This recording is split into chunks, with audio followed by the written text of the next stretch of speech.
Hi guys, welcome back to my plant channel. I'm Sarah Louise. So I got in the comments some people, well, one person, I don't get a lot of comments at the moment, asking for a bit of an update on some of my iridescent begonias. So here I am to give you an update on what's been happening with my iridescent begonias I got into recently. So this one is the begonia, and I am really happy with this one. So it's only got 2 leaves, but it's given me a lot of babies. I think, as I said to you, I tend to, when I first get a plant, especially with these begonias, I try to get a couple of leaves listed so that I can try and get some of the money back from the plant so I can keep getting more things. And then I also often like to try and get myself a second one on the go, which I haven't done with this yet, but it has given quite a few leaf propagations. And now what I'm doing is I'm just letting it recover and I'm letting it build for a bit. So yes, it's only got 2 leaves, but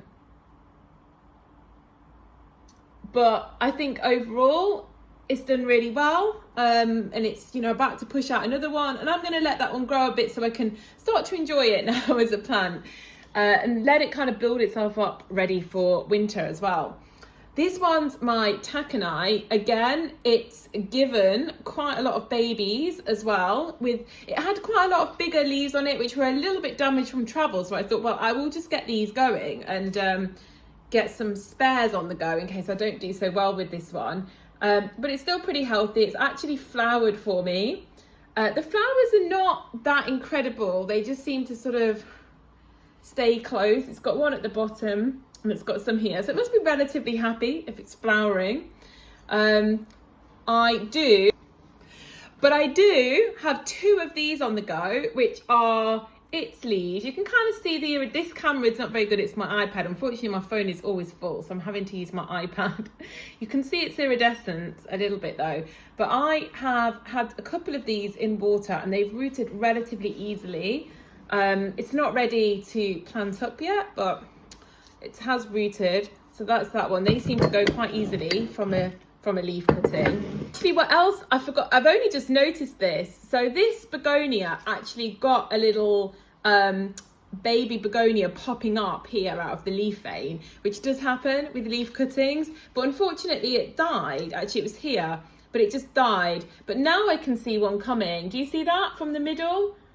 That could potentially be a new begonia, just sprouting there from the top, if you can see that. Just here. Oops.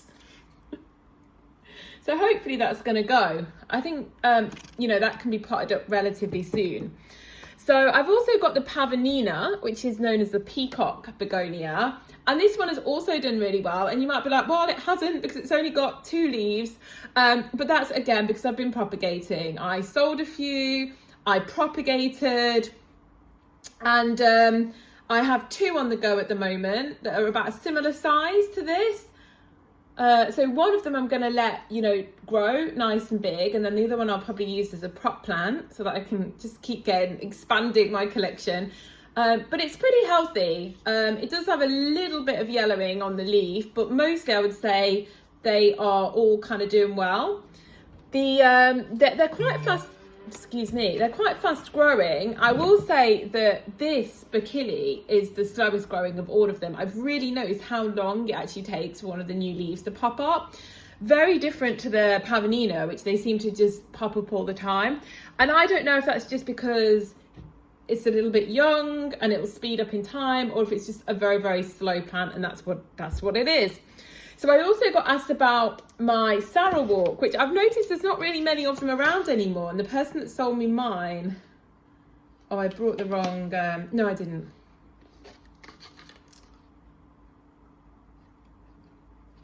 That's not looking too great. I think I'll have to sort that in a minute. But basically this one is that was a kind of hybrid one. I've actually forgotten the name, but I've accidentally slightly pushed it down. So this is the Sarawak. And that is doing really nicely. So it basically halved in size because I took it out, I cut it in half and I planted some. And the one thing I'm going to say about the Sarawak, like all my other iridescent begonias, they are doing fine in their little pots, and I just miss them every now and again. Sometimes I put a humidifier on, and they've all been doing fine. Whereas this Sarawak, as soon as I took it out and I potted it, it just died straight away. I have been unable so far to keep this living outside of the terrarium type environment. Now, the other plants, like I said, the other iridescent begonias, they're doing all right. Maybe they would like a terrarium more, but they're doing okay. They're all good indoor houseplants.